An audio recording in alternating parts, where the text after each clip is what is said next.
Intrapreneur ये कोई spelling mistake नहीं है, ये एक माइंडसेट है। स्वागत है आपका, मैं Vivek Bindra, founder and CEO बड़ा बिजनेस.com। ठीक पढ़ा है आपने थंबनेल पे, एंटरप्रेन्योर वर्सेस इंट्राप्रेन्योर। संपूर्ण ज्ञान दूंगा। ये कैसा माइंडसेट है? मोदी जी बोल रहे हैं आजकल आप हो जाओ आत्मनिर्भर यानी कि सेल्फ रिलायंट, लेकिन एम्प्लॉय अगर बन जाए इंट्राप्रेन्योर वो जाता है आत्म प्रेरित।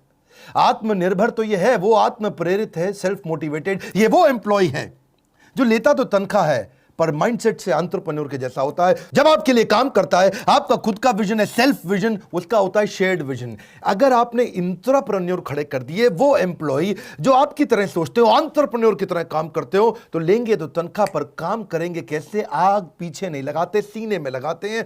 एक क्लाइमेट बन जाता है कंपनी के अंदर रेडिकल और इंक्रीमेंटल इंप्रूवमेंट और इनोवेशन का। वो अपने आप नए इनिशिएटिव लेगा, अपने आप नए आइडियाज लेके आएगा। आपने उसकी जिंदगी में पंख लगा दिए हैं। क्या होता है ये इंट्राप्रेन्योर? एम्प्लॉय से बड़ा फर्क है। एम्प्लॉय तो स्लो स्पीड पे काम करता है, ये हाई स्पीड पे करता है। एम्प्लॉय प्रॉब्लम पे फोकस करता है, ये एक्शन पे फोकस करता है। एम्प्लॉय कहता है परिवार ही मेरा परिवार है, ये कहता है ऑर्गेनाइजेशन भी मेरा परिवार है। एम्प्लॉय नए इनिशिएटिव नहीं लेता, ये ओनरशिप लेता है और एक्सपेरिमेंटल इनिशिएटिव करता रहता है। एम्प्लॉय की आदत क्या बोलता है? मेरा काम नहीं, ये मेरा काम नहीं, मेरा तो बस यही काम है। और इंट्राप्रेन्योर बोलता है आई ओन दिस कंपनी। वो कहता है खाली ये काम नहीं, पूरी कंपनी मेरी है। इसीलिए एम्प्लॉय कंज्यूमर रह जाता है, ये कंट्रीब्यूटर और प्रोड्यूसर बन जाता है। इस चक्कर पता है क्या? एम्प्लॉय माइंडसेट के लोग हमेशा रिएक्टिव और पुश स्टार्ट होते हैं, ये प्रोएक्टिव और सेल्फ स्टार्ट होता है। एम्प्लॉय अवेलेबल होगा टाइम टू टाइम, वो टाइम बेस्ड काम करता है। ये अवेलेबल होगा every time, all the time, ये टास्क बेस्ड काम करता है। इंट्राप्रेन्योर का माइंडसेट चेंज हो गया ना।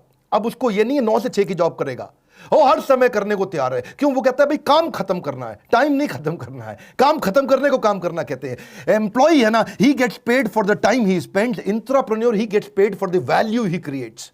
वो कितना आउटकम क्रिएट करता है। ये एम्प्लॉय सोचता है मेरी अर्न लीव कितनी, मेरी कैजुअल लीव कितनी, मेरी सिक लीव कितनी, और वो क्या कहता है? I don't want to leave and I don't want any leave. हमेशा ना एम्प्लॉय फिक्स्ड पे की बात करता है और ये वेरिएबल पे की बात करता है। मैं कुछ एक्स्ट्रा करूं तो मुझे एक्स्ट्रा मिलेगा क्या? एम्प्लॉय सोचता है मुझको प्रमोशन मिल जाए कंपनी में, प्रमोशन इन कंपनी। ये सोचता है प्रमोशन ऑफ कंपनी, यानी कि कंपनी का प्रमोशन हो जाए। एम्प्लॉय हमेशा अपने सपनों के बारे में सोचते हैं और ये सपनों को प्लान कर जाते हैं। एम्प्लॉय थोड़ा हार्ड वर्क करता है, ये स्मार्ट वर्क करता है। एम्प्लॉय दूसरों को ब्लेम करेगा, ये खुद को ठीक करेगा। एम्प्लॉय का ब्रेक डाउन हो जाता है फेलियर में, इसका ब्रेक थ्रू हो जाता है फेलियर में। आपको जानना चाहते हो कि ये करे कैसे? अरे ऐसे एम्प्लॉय कैसे मिलते हैं, ऐसी ऑर्गेनाइजेशन कैसे बनती हैं? 8 तरीके बताऊंगा। पहला क्या है? Create cross functional problem solving war rooms. यानी कि अपनी टीम्स बनाओ अलग अलग डिपार्टमेंट की, एचआर को भी, फाइनेंस को भी, मार्केटिंग को भी, सेल्स को भी, ऑपरेशंस को भी।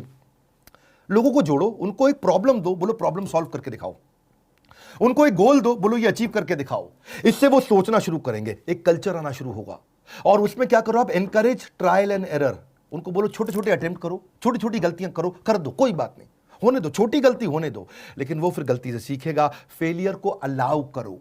अगला पॉइंट क्या है? ईसॉप और रिवॉर्ड और ग्रोथ पाथ। ये ग्रोथ पाथ बड़ा इंपॉर्टेंट है, ईसॉप बहुत इंपॉर्टेंट है। ईसॉप मतलब एम्प्लॉय स्टॉक ऑप्शन। हमारा जो 2 साल का कोर्स है वहां हमने ईसॉप डिटेल में समझाया है कि आप एम्प्लॉय को स्टॉक ऑप्शन यानी कि अपने शेयर होल्डर कैसे बना सकते हो। उसको 1% का, आधा % का, 2% का, 4% का शेयर होल्डर बना दो। तनख्वाह के साथ जब उसको शेयर मिलते हैं, उसको लगता है कंपनी ग्रो कर रही है, मैं भी ग्रो कर रहा हूं, क्योंकि वो ओनर बन जाता है। उसका ग्रोथ पाथ बनाओ। वो कैसे बनेगा? मैनेजर से, जनरल मैनेजर से, असिस्टेंट वाइस प्रेसिडेंट से, वाइस प्रेसिडेंट से, चीफ मार्केटिंग ऑफिसर या चीफ सेल्स ऑफिसर या चीफ स्ट्रेटजी ऑफिसर या चीफ ह्यूमन रिसोर्स ऑफिसर। उसको ग्रोथ पाथ दो, उसको एक पिता की तरह सपोर्ट करो। और पर्सनल मेंटरिंग अराउंड गोल ओरिएंटेशन, ये बड़ा इंपॉर्टेंट है। गोल्स क्रिएट करो। जिस ऑर्गेनाइजेशन में गोल्स क्रिएट करके क्लैरिटी देके मेंटरिंग 1 to 1, मतलब 1 to 1 अकेले में पीठ थपथपा करके, अगर आप दो डायरेक्शन, वो लेगा डिसीजन। मेरी बात सुनो, आपका काम है डायरेक्शन, उसका काम है डिसीजन। एकदम कल्चर बदलने लग जाएगा। एक और तरीका कल्चर बदलने के लिए कि थोड़ा कस्टमर के नजदीक जाओ, get closer to the customer. Customer centricity, क्योंकि कस्टमर आपको बताएगा उसको क्या चाहिए। कस्टमर आपको ऑर्गेनाइजेशन में कहीं करेक्शन देगा, कहीं सजेशन देगा, कहीं इंप्रूवमेंट देगा, और उससे आपको आइडिया जब आपके एम्प्लॉइज को, इंट्राप्रेन्योर को मिलेंगे तो वो करने की कोशिश करेंगे, क्योंकि आपने ऐसा कल्चर क्रिएट कर दिया। अगला point, every performance should be rewarded immediately. कुछ भी अच्छा करे कोई, उसको कर दो। क्योंकि देखो मेरी बात सुनो, जिस व्यवहार पे दोगे पुरस्कार, वही तो व्यवहार दोहराएगा बार बार। Effort that is appreciated gets repeated. चक्कर पता है क्या है? कई एम्प्लॉय कैसे होते हैं, काम करो तब भी उतनी तनख्वाह, नहीं करो तब भी उतनी तनख्वाह, तो फिर क्यों करे? हा हा हा, सरकारी मेंटालिटी हो जाती है ना। इसको बोलते हैं कैरेट एंड स्टिक फॉर्मूला। आपको मालूम है हमारे देश के आईएएस ऑफिसर्स ने कभी बहुत बड़े बड़े रेवोल्यूशन नहीं किए। बड़े कम आईएएस ऑफिसर्स हैं जिन्होंने बड़े रेवोल्यूशंस लेके आए हैं। जानते हैं क्यों?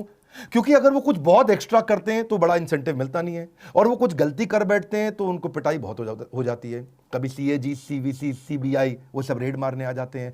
तो इस चक्कर में क्या है, उनको ना कैरेट एंड स्टिक फॉर्मूला नहीं है। स्टिक तो है, अगर आईएएस ऑफिसर गलती करे तो उसकी पिटाई होती है, लेकिन अगर वो कुछ अच्छा करे तो उसको कोई बड़ा इंसेंटिव, रेवेन्यू, रिवॉर्ड उतने बड़े मिलते नहीं हैं। आप कर सकते हो ये, आप क्या कर सकते हो? Share financial success with employees. कुछ भी अगर आपको बड़ी फाइनेंशियल सक्सेस आ रही है, शेयर करो, इंसेंटिवाइज करो किसी इफेक्टिव आइडिया को। अगर आपका एम्प्लॉय कस्टमर का सेटिस्फैक्शन बढ़ा दे, या आपका रेवेन्यू बढ़ा दे, आपकी कॉस्ट घटा दे, 3 बातें बोली है मैंने। कस्टमर का सेटिस्फैक्शन, आपका रेवेन्यू या आपकी कॉस्ट। रेवेन्यू बढ़ाए, कॉस्ट घटाए, सेटिस्फैक्शन बढ़ाए, इनमें से कुछ भी कर दे तो उसको फाइनेंशियल रिवॉर्ड दो। देखो फाइनेंशियल रिवॉर्ड में ना नुकसान नहीं है, क्योंकि कॉस्ट मूव्स विद प्रॉफिट। जब प्रॉफिट बढ़ेगा तभी तो कॉस्ट आएगी आपके, जब वो पैसा लेके आएगा तभी तो देना पड़ेगा आपको। आप प्रोडक्टिविटी गेन को शेयर कर सकते हो। भाई एक्स्ट्रा प्रोडक्टिव हो जाएगा तो तुझे दे दूंगा मैं। हाँ, इससे हायर प्रोडक्टिविटी अपने आप आएगी, वर्कर की लॉयल्टी अपने आप आती है। इंसेंटिव के कई तरीके हमने अपने 2 साल के कोर्स में बहुत तरीके डिटेल में दिए हैं। यहाँ थोड़ा मोटिवेशनल और शॉर्ट वीडियो होते हैं, वहां डिटेल में जाते हैं। जैसे आप बोनस दे सकते हो। बोनस क्या है?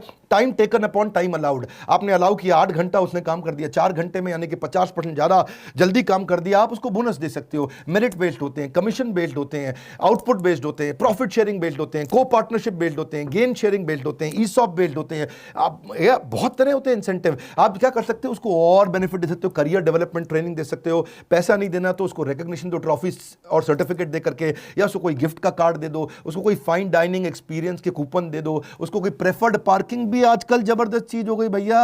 पार्किंग कम है, आपने एम्प्लॉय की पार्किंग का स्लॉट बना दिया, वो आता है बड़े एकदम समझो चौधरी जी, हाँ आज हम अपनी गाड़ी लगाएंगे, ये हमारी गाड़ी की जगह है। सब गाड़ी बेचारे पार्किंग ढूंढ रहे हैं और वो आराम से, क्योंकि ना उसको एक सेंस ऑफ प्राइड आता है, ये मेरी रिजर्व्ड पार्किंग है, इतना इंपॉर्टेंट हूं मैं। आप उसको कुछ टेक गैजेट्स भी दे सकते हो, उसको कोई ट्रैवल वाउचर, कोई वीकेंड गेट अवे कि भाई बाजू में चला जाए घूमने के लिए, थोड़ा कोरोना घटने दो, बाकी ये सब चीज़ें काम आ जाएंगी आपको। उसको कोई प्रेसिडेंट क्लब दे सकते हो भाई, इसके अलावा से क्लब मेंबरशिप दे सकते हो बाजू में, कोई लंच विद एग्जीक्यूटिव कर सकते हो, उसको कोई जिम मेंबरशिप दे सकते हो। कितने याद है मेरे को ना, इतने सारे जल्दी जल्दी बोलता हूँ। एंटरटेनमेंट की टिकट देख सकते हो। 4 बातें याद रखना, गोल्डन स्टेटमेंट दे रहा हूँ। Firstly, enable them to become opportunity scanner and producer, and then become their advocates in making them PNL और BU head।